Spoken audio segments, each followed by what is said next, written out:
What's going on, and welcome to the FanDuel NBA DFS Q&A show. My name is Tom Vecchio. I'm here for the next 30 minutes to take your questions about tonight's NBA slate. We have a big slate, a lot of games, a lot of teams. We also have a slate that is filled with injuries, filled with players in the league's health and safety protocol. So there's a lot of questions, a lot of question marks, a lot of players that we are uncertain of right now.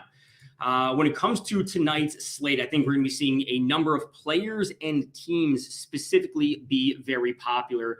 We're looking to Jalen Brunson as being a popular option because Luka Doncic is out. We should be seeing some of the Heat players, Kyle Lowry, be a popular option because Jimmy Butler, Bam Adebayo are both out. We're waiting on the injury news for Chris Middleton for the Milwaukee Bucks. We already know that Giannis Antetokounmpo is ruled out, so we should be looking to Drew Holiday, Grayson Allen, Pat Connaughton, Bobby Portis, some of these players as value options or core players. Obviously, Drew Holiday is not a value option.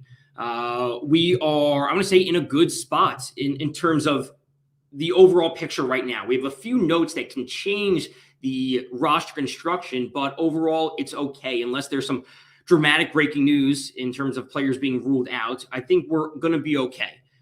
Trey Burke, is he in play? Jamar on Jamar on Facebook is asking, yeah, I think he's going to be in play. We're going to be seeing a lot of those players in that tier, that salary tier, be in play. If you want to go with him, that's certainly fine. At the point guard position, I'm going to say it's going to be very common to see both Drew Holiday and Kyle Lowry as kind of a core build for a lot of people. Also, shouldn't be surprised to see Omer, his last name is Yurvit7 for the Miami Heat, should be in line to see a good amount of minutes. The issue I have with playing him is that he blocks the center position when we want to pay up for Nikola Jokic. So as much value as we have at the center position, whether it be Yurvit7, whether it be going to someone like Alex Len on Sacramento, it blocks the center position. And that's the main issue I have with it, where I'm interested in paying up for Jokic, as a lot of people are going to be. So I want to go to Jokic as kind of a core option on tonight's slate. He just has such a high floor along with a high ceiling,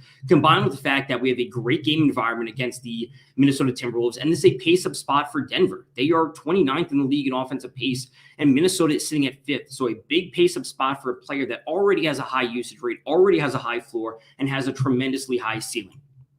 So I am going to be looking to Jokic. Do I want to take some of the value options at center? Yes, but again, prioritizing some of the bigger names at center. Sal on YouTube is asking, thinking about taking 4 Cavs to start my lineup tonight. That's certainly a lot. 4 is a lot, especially when they're going up against the Houston Rockets in a game with a 217 over-under. I think overall it's fine. Generally, as I've said before, I like to limit to about 3 players per team, depending on the slate. A little bit of blowout potential here, not really worried about it, but I think that there are other games with higher over-unders that you can be targeting. We're looking at 3 games here in the mid-220s when it comes to options. So loading up on 4 from one team in a game that has a good over-under but not a great one is something that I generally don't do.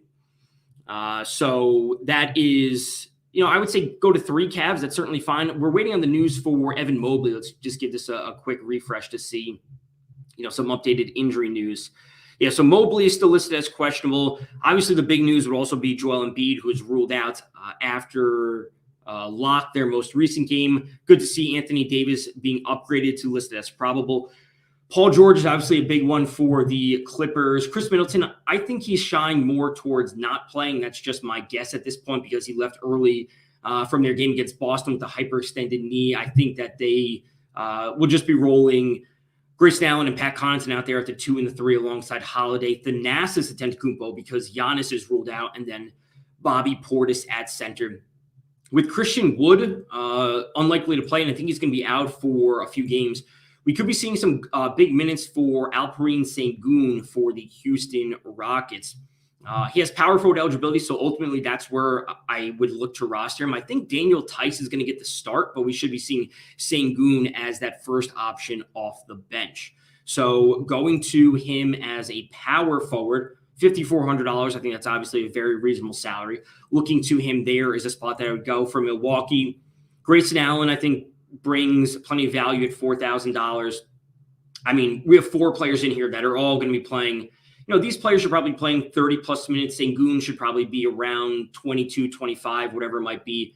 I mean, 7,000 per player remaining is a really, really strong amount to be working with when we have 5 open spots. We could find value other positions, and we're working with like a really strong floor of minutes, points, and players that certainly have the ability to exceed expectation, because a player like Holiday and Lowry are in spots to see extra usage. Savan is asking favorite games to target. So a couple good games I'm certainly looking to tonight. Charlotte and San Antonio. I spoke about this on the podcast today. Certainly looking at this one. Minnesota, Denver. And then I think this Washington-Sacramento game, could be going slightly overlooked just because there's so many value options in so many other spots that these teams are pretty straightforward when it comes to their lineups, that it could be just lost in the mix. So Minnesota, Denver, just because obviously we have a high over under 224. Denver working with some, a number of backups because their rotation is a bit thinner overall. They should be getting Will Barton and Aaron Gordon back, but ultimately it's a pace-up spot, as I said, for Denver going up against Minnesota. And we have viable stars and value plays in this game. So I think that this is a spot we absolutely want to be attacking. But I have to say, I think Charlotte San Antonio is my favorite game overall on tonight's slate. That's because we have 2 teams in the top 7 of the league. Charlotte is second right now in offensive pace, and San Antonio is sitting at 7th. San Antonio, fully healthy. They're ready to go. We do see some players coming back from Charlotte. LaMelo Ball, although he's cleared from the league's health and safety protocol, he will not be playing in this game. So the lineups are pretty clear. Defense on both sides is pretty questionable to begin with. And going to Rozier, going to Gordon Hayward, I think are both very strong options. Obviously, Cody Martin, a player that's still very, very affordable. And then Murray and Jakob Poeltl are both super consistent for the San Antonio Spurs, specifically for Jakob Poeltl. It's a great matchup for him. I mean, the Hornets are dead last in league for the most FanDuel points allowed per game to opposing centers, 59.91. So looking at Jakob Poeltl, I think, is a super solid option on tonight's slate, $6,800. Obviously, a player that's very, very affordable to roster. So those are certainly 2 of my favorite games to be targeting.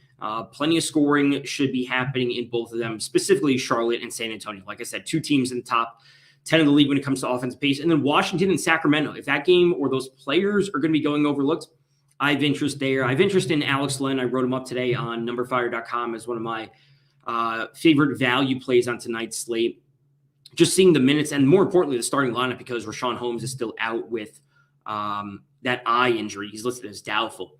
How about Cleveland and the Hawks attacking weak teams they're going against? Sure. I mean, Trae Young has been absolutely amazing, especially in some of these recent games for the Hawks.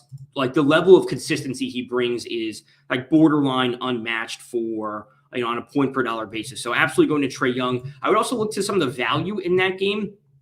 I don't mind taking a few shares of TLC for the Atlanta Hawks just because he's going to be out there for a good amount of minutes. He's obviously been in the starting lineup in a number of these recent games. I think that's certainly fine. I spoke about the Cavs a little bit earlier. So, yeah, I'm on board the Cavs. Like, grabbing 4 of them, I think, is a bit much. I would probably max it out at 3. That's just my personal preference of limiting teams to a number of players max per team to 3. Obviously, it changes depending on the value and the size of the slate. I think 3 is going to be the spot that I land tonight. The Cavs are looking good this year. Mobley, if he doesn't start, he's listed as questionable. So if he doesn't start, there could be more value with either Kevin Love jumping in the starting lineup or Yedai Osman. I think both of those are fine options. I still think Kevin Love's a pretty solid option from, coming off the bench from the Cavaliers. Do you need anyone from Sacramento or Charlotte besides Allen? I don't think there's anyone that's a must tonight. Like, I think Grayson Allen's a great option. I think Kyle Lowry is a great option. I think that Drew Holiday is a great option. I think so many of them are going to be in play. Norman Powell is also a solid option for the Portland Trailblazers, obviously seeing an increase in offensive usage and, more importantly, plenty of shots with CJ McCollum out of the lineup. Like, very, very clear difference from where he is right now to where he was before. Some of these games are in the low teens, barely getting to double-digit field goal attempts. Now he's in obviously the 20s. Those are the games without Damian Lillard. But if he's going to be sitting around 17 to 20 or so in most games, I'm certainly liking Norman Powell tonight against Memphis, who is very, very average overall in terms of defense. They also play fast. Jaren Jackson on the other side is also a super solid option. $6,400 for Jaren Jackson is a spot that I know I'll certainly be going. Yeah, Grayson Allen on Nitro on Twitch is saying, yeah, absolutely, Grayson Allen tonight, $4,000. I wrote him up today as one of my favorite overall value plays, coming with a very strong projection. He's going to be out there for 30-plus minutes. They're missing a number of players from their rotation, and obviously with Antetokounmpo already ruled out and Chris Middleton listed as questionable, the usage or the increasing usage can certainly be there for Grayson Allen. So Grayson Allen, $4,000. Going to Max Struss or Gabe Vincent for Miami also should be decently popular just because I think they're only going to have 10 players tonight. As of earlier, they're missing a bunch. So only 10 players in their rotation for Miami. So Max Struss or Gabe Vincent, both players, I will certainly be targeting tonight. You could be looking to them. I would say Struss is going to be in the starting. Gabe Vincent should be in the starting lineup. Certainly a player I'll be looking to slightly ahead of Max Struss just due to the hopefully more minutes overall. Kyle Lowry, again, very strong. Am I wrong hopping on PJ Tucker train pair with Jokic? Listen, PJ Tucker had this game the other night that was very, very solid. Two of these last three games, 40-plus points. Again, this is a player I've spoken about before, saying that I don't love rostering PJ Tucker just because we've seen so many times, him burn us in terms of production if you've been playing NBA DFS for a few seasons. Maybe I have to start to change that because their rotation is just a little bit different. Will I have some shares of PJ Tucker tonight? Yeah, I do most nights that he's expected to be popular, but I also limit it because I know that he also has a low floor at times. So going to PJ Tucker, I think, is a viable option because we want to lock in those minutes ultimately. That's what we're after. We're going after his minutes. Salary jumping up to nearly $6,000 is not something that I love, but I do understand that he will be a very strong minutes projection. And then, you want to pair him off with Jokic. I mean, getting Jokic in your lineup at any time is never a bad decision. DJ's asking, how do you feel about Wayne Ellington, Kenrich Williams, Matisse Thybulle tonight in the starting lineups? So Kenrich Williams is a player that's the player I'd go to first out of that bunch if I have to choose. Wayne Ellington is fine. Matisse Thybulle is fine. Those players aren't primary shooters for their given teams. So we know that, like Matisse Thybulle, you're hoping that he racks up, the peripheral stats. He can add in, 6 or 8 points. He can certainly rack up some steals and blocks. Obviously, he's a very solid defender, but his ceiling can be limited at times just because we know the ball is going to be going elsewhere within the 76ers offense. So if I have to choose out of that group, like Kenrich Williams would be my number one option, probably followed by Matisse Thybulle, then Wayne Ellington. They're all going to be in play. It just depends on how large you make your player pool, how you limit your exposures to players, how many lineups you're running ultimately.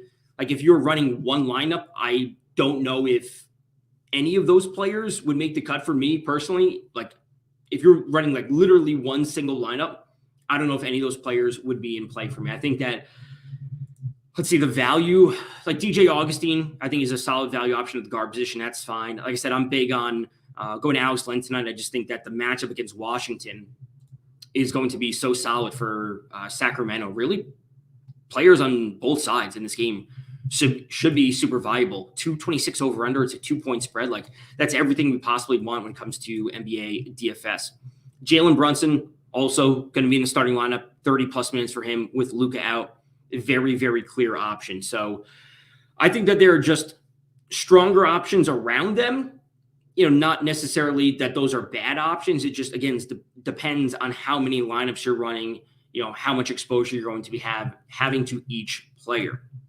Let's see if there's any updated injury news because this is obviously always a revolving situation. None.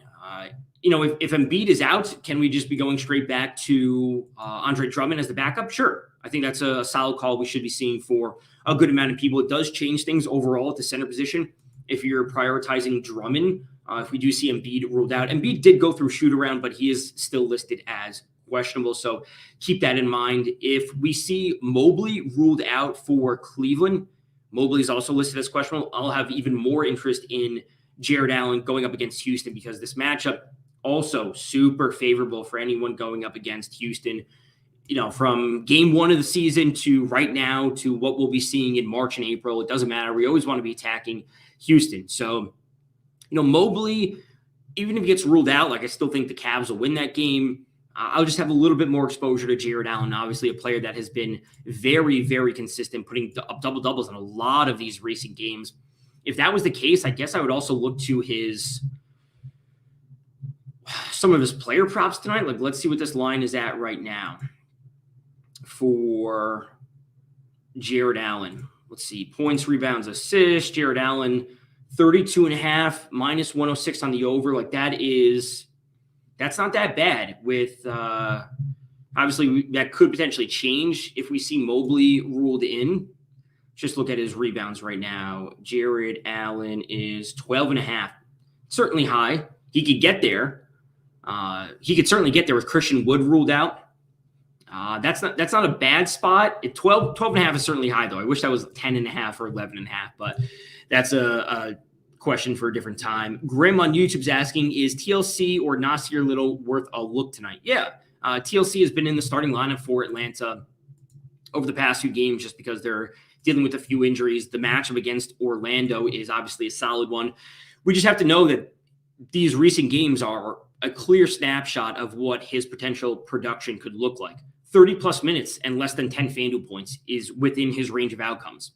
But also 30-plus minutes and 25 or 30 FanDuel points is also there. So that's a player I'd be looking to. Nasir Little, I do think, is strong. Maybe it depends on the injury news if we get confirmation that Lillard is going to play. I mentioned this on the podcast today, there's a chance that Lillard gets ruled out. Obviously, he's dealing with this core injury. He missed a few games. He came back. They're on the second night of a back-to-back. There's a chance he could miss tonight's game. We obviously don't have that information, and considering the Portland game is a West Coast game, I would look to TLC over Nasir Little ahead of him just based on, when the Atlanta game locks. So that's what it comes down to. I think that they're both fine options. Neither of them have a massive ceiling, but they are both good point per dollar plays given their salaries. Sal on YouTube is asking, De'Aaron Fox as a pivot to Drew Holiday? Sure. We look to the mid-tier at, specifically point guard tonight. And between Drew Holiday, Kyle Lowry, and Jalen Brunson, all going to be popular, right? All going to be popular, not going to be a surprise to anyone. Right? I don't think that's a surprise or would be a surprise to anyone. So pivots to them could be De'Aaron Fox. Rozier still should be popular, but maybe Darius Garland, maybe Maxey if we see Embiid ruled out. That's a great pivot away from Brunson. So yes, totally on board with going to De'Aaron Fox, who's in a good matchup, a player that's in a game with was it 226 over-under with a 2-point spread going up against Washington. It's 226. Yeah, 226, 2 points against Washington. They're not particularly strong on defense. They're, middle, slightly better than league average, but De'Aaron Fox is going to be carrying a high usage rate, always taking plenty of field goal attempts for the Sacramento Kings. That's a great pivot, great tournament pivot, get away from some of the chalk, 20-plus field goal attempts, taking a good amount from downtown. He's never been a high-volume three-point shooter, but sure, go to De'Aaron Fox as a pivot. Absolutely loving that call. If he's not going to be as popular and they can put up similar points, why not take the player that's just going to be less chalky? I think that's great. Sal is asking, think Paul George will play tonight? I have no idea. Ultimately, it's not the easiest matchup in the world for him going up against Utah. He's missed a few games. I would love to know because that changes potential value where we get from the Clippers or just changes the composition of value overall. I don't think it's a massive note on tonight's slate. I think that the options around him at the forward positions or the guard position, depending on where you roster him, are still solid. I think that Brandon Ingram at $8,800 against Oklahoma City is always a solid option. So I'm not my slate's not going to change too much if Paul George is being ruled out. Do I like his salary, $8,900? Absolutely. If he was fully healthy and ready to go, would I have more interest in him? Absolutely. He's $8,900, but I don't think that this is slate changing news because it's 11 game slate. We have plenty of other options. How do you stack Memphis, Utah, and Denver tonight? Well, of those teams, I would love to get exposure to Jokic, of course, a player that has a high ceiling, a player that has a high floor as well in a great game environment. They're playing up in pace. Denver is 29th in the league in pace. Minnesota is, what did I say? They were 7th or 5th before I click on it. They're 5th in the league in pace. So big pace up spot for Denver. Always going to Jokic. Who else would you look to outside of that? Will Barton is listed as probable, obviously a player that takes a good volume of shots for them. I would look to him next, assuming that he is confirmed in the starting lineup. Then Monty Morris. I think both of those are solid options. Tyus Jones, Desmond Bane have both been very good for Memphis, specifically Bane this year, especially when John Morant is out. But Jaren Jackson at $6,400 is totally a player that I have a lot of interest in tonight. High volume shots every single night. Want to see him do a bit more when it comes to the peripheral stat category, right? Want to see him do a little bit more, push towards those double doubles he, had been known to, rack up on a little bit more of a consistent basis. So Jaren Jackson, I would say Bane, Jackson, Jones in that order from Memphis are the players that I would be targeting. And then Utah tonight, we always can be going to Donovan Mitchell for that scoring upside. I obviously, don't mind taking a few extra shares of a player like Bogdanovich when the majority of his shot attempts are coming from downtown. Really, the ability to exceed value quickly if he gets hot from downtown. It's strictly a tournament play because he can have a low floor and isn't a high usage player within the Utah offense. Thoughts on Devin Vassell tonight? Devin Vassell for San Antonio should be one of the first players off the bench just because Lonnie Walker got ruled out. I'm on board with him. I'm on board with this game overall. So it's not specifically about Devin Vassell. It's about getting players in this game with two teams in the top 10 of the league when it comes to offensive pace and a 226 over-under. It's tied for the highest on the slate with a 3-point spread. It's a one-possession game, high over-under, two teams in the top 10 of the league in offensive pace. Like, that's everything we want.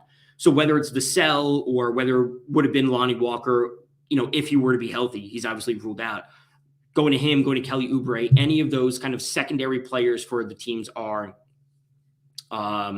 always an option for me. Like, it's a high over-under game. I'm never going to tell you not to target players from those types of games. Sal is saying number 5 projections are pretty accurate most nights. Yeah, like this is a system that's been worked on for years and years and years, and that's constantly updated and changed and improved on all of those sorts of things.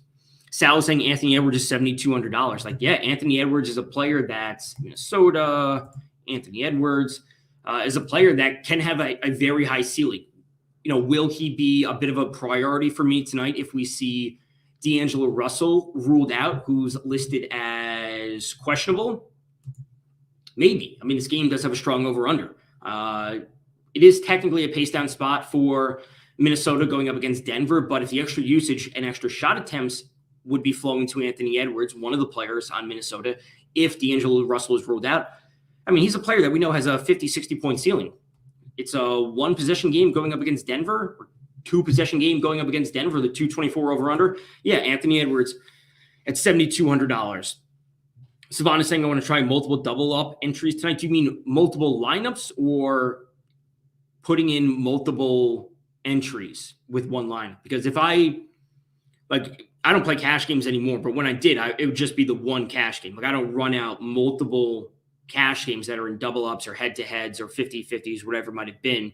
I just would have the one cash game in all sports. That's how I do it. Because I don't want to be, mixing that up. I would go to multiple lineups when it comes to tournaments, like a 3 max or 20 max, whatever that might be. But if it's a cash game lineup, I run, or I used to run, just one lineup, and that would not change if I started playing cash again. It would just be the single lineup in terms of that. So tonight's slate, a few player props that I took. I took the over on DeJounte Murray, his line, the over for points, rebounds, and assists. I forget that line, 32, 33, whatever it was for Murray. Let me see. Let me check this real quick. Murray, 34.5. I think I got it at 33, might have gotten up a little bit. So I took the over on Murray, points, rebounds, and assists. I took the over on Grayson Allen threes, which I believe was 2.5, right? Grayson Allen threes for 2.5 for Grayson Allen. Just the extra shot volume for him, given the injury situation for the Bucks. He's already taken a good amount of threes on a nightly basis. He's hitting about 2 per game, but I'm hoping that obviously these games are are when the Bucks were fully healthy. Antetokounmpo is out. If Chris Middleton gets ruled out, that's an even stronger checking off the box for Grayson Allen. So he's already hitting threes at a consistent rate. Hopefully, a few more shot attempts going his direction tonight will help him cash that over 2.5. Would you rather start Karis LeVert or Josh Hart? Karis LeVert, I would take him, and that straight up head-to-head. Jeff on YouTube is asking. Just higher usage. The matchup against the Bucks, I think, is good. The Bucks are also, they're the second worst team in the league or third worst team in the league. I think it's second worst. Yeah, second worst team in the league for the most 3-pointers allowed per game to their opponents. So going to Karis LeVert, I think there's some sneaky scoring upside in this game. I think what's this over-under at? I think this over-under, 216. Maybe it probably would have a little bit higher if we were seeing the Bucks fully healthy. I think we certainly saw it come down a little bit once we get some of this injury news. I think there's some scoring upside in this game. I think we could see a little bit of a back and forth nature between these two teams, and Karis LeVert being a solid option for the Pacers is generally always on my radar. How should we prioritize teams playing back-to-backs against teams on back-to-backs or playing on back-to-backs? So I don't think there's too much of an issue. It just comes down to potential injury situations or rest. The example I'll use tonight again is Lillard. They played last night. That game went to overtime against the Suns. The Suns won 111-107, if I remember correctly. And, Lillard coming back from this injury. So, there's a chance he could sit out tonight. Do we know that for a fact? No, but it's reasonable to assume not only for him, but for, players across the league to sit out on a back-to-back. So when we're looking at teams in this situation, we have to be looking at it in two scenarios. If Lillard plays, what do we do? And then if Lillard doesn't play, who are we then prioritizing? And that would be Norman Powell, Anthony Simons, Nasir Little, et cetera, et cetera. So that's the way I look at, back-to-backs or just injury situations overall. It's the same thing. When Antetokounmpo is off the court for the Bucks, we look to Chris Middleton, we look to Drew Holiday. But with Middleton out, we're looking to Drew Holiday very comfortably tonight. We're looking to Kyle Lowry very comfortably tonight because Jimmy Butler and Bam Adebayo are out for the Heat. Kristaps Porzingis over 2 assists tonight. I assume that means his line is sitting at 1.5. Porzingis, let's see his recent production as of late. 3, 2, 1, 5. I mean, it's obviously a very, very close call. I think that if the game stays close, he should be in a spot to pick that up, as long as it's not heavily juiced. Let me just click on it to see what his line is at. Player assists for KP. Let's see.